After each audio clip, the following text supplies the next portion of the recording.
오늘 우리가 함께 볼 말씀은 역대하 35장 20에서 27절입니다. 함께 보겠습니다. 이 모든 일 후 곧 요시야가 성전을 정돈하기를 마친 후에 애굽 왕 느고가 유브라데 강가에 갈그미스를 치러 올라왔으므로 요시야가 나가서 방비하였더니 느고가 요시야에게 사신을 보내어 이르되 유다 왕이여, 내가 그대와 무슨 관계가 있느냐? 내가 오늘 그대를 치려는 것이 아니요 나와 더불어 싸우는 족속을 치려는 것이라. 하나님이 나에게 명령하사 속히 하라 하셨은즉 하나님이 나와 함께 계시니 그대는 하나님을 거스르지 말라. 그대를 멸하실까 하노라. 요시야가 몸을 돌이켜 떠나기를 싫어하고 오히려 변장하고 그와 싸우고자 하여 하나님의 입에서 나온 느고의 말을 듣지 아니하고 무기또 골짜기에 이르러 싸울 때 활 쏘는 자가 요시야 왕을 쏜지라. 왕이 그의 신하들에게 이르되 내가 중상을 입었으니 나를 도와 나가게 하라.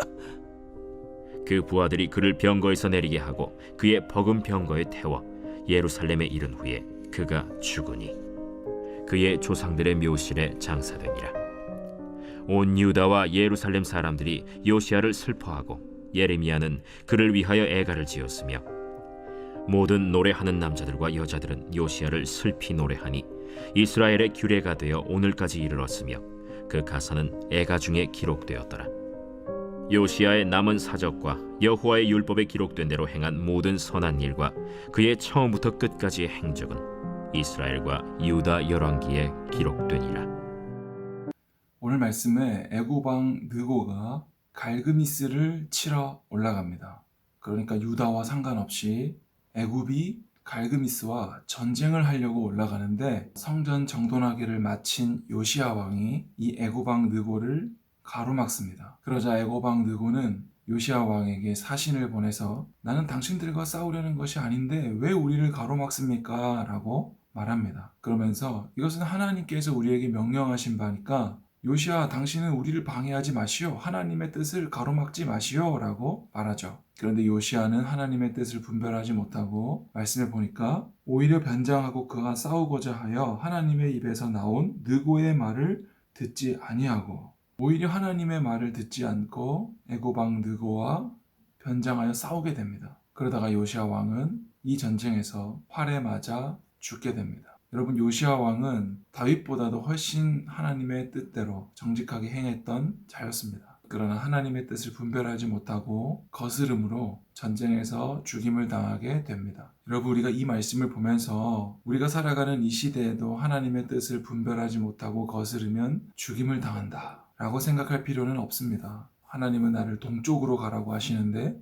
나는 서쪽으로 간다고 해서 하나님께서 나를 죽이시거나 그렇게 하지는 않으십니다. 왜냐하면 하나님께서는 우리에게 자유의지를 주셨기 때문이죠. 그리고 하나님께서는 영원전부터 우리를 사랑하여 구원하기로 작정하셨기 때문에 우리의 삶의 행동을 정해두시지는 않았다는 거죠. 우리가 어떻게 할지. 마태복음 12장 31절에 보면 사람에 대한 모든 죄와 모독은 사하심을 얻되 성령에 대해 모독하는 것은 사하심을 얻지 못한다라는 말씀이 있습니다. 여러분, 예수님께 회개하면 모든 죄를 용서받는데 용서받지 못하는 하나의 죄가 있다는 거예요. 그게 뭐냐면 성령을 모독하는 죄. 여러분, 성령을 모독하면은 죄사함을 받지 못해요. 그런데 여기서 성령 모독이 뭘까요? 여러분, 모독한다는 것은 상대방을 비방하고 깎아내리는 것을 말하는데 우리가 성령님에 대해서 비방하고 깎아내리면 영원한 지옥에 가야 될까요? 여러분, 죄사함은 성령을 내 안에 모시고 예수님을 주로 고백하는 모든 사람에게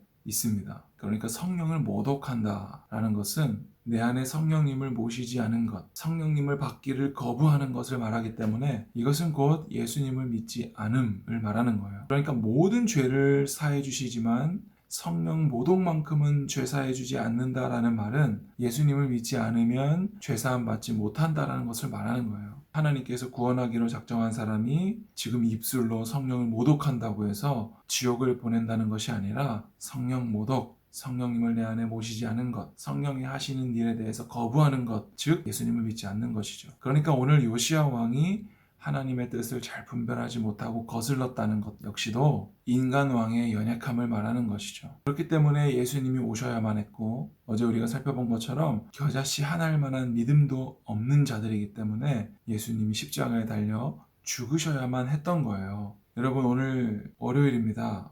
오늘도 각자의 자리에서 내 안에 계신 성령님을 가장 귀하게 여기고, 주님, 저는 겨자씨 하나일 만한 믿음도 없는 자입니다. 그래서 오늘도 하나님 말씀 앞에 서고 예수님만 바라보기를 원합니다. 그런 마음으로 각자의 자리에서 예배자요 예수님의 제자로 살아갈 때 하나님께서 구원하기로 작정한 자들, 하나님의 백성들을 합력하여 선을 이루는 자리로, 세상이 줄 수 없는 평안과 은혜의 자리로 우리를 인도하실 것입니다. 오늘 하루도 감사와 기쁨이 넘쳐나는 하루가 되기를 축복하면서 기도하겠습니다. 하나님 아버지, 우리는 겨자씨 하나일 만한 믿음도 없는 연약한 자들입니다. 이런 우리를 택하여 주시고 자녀 삼아 주시고 성령을 보내주셔서 믿음 주심에 감사합니다. 오늘도 나를 의지할 수 없어 오늘 예수님 한 분만 의지하기 원하오니 세상이 줄 수 없는 평안과 기쁨으로 우리의 삶을 인도하여 주시옵소서. 예수님의 이름으로 기도합니다. 아멘.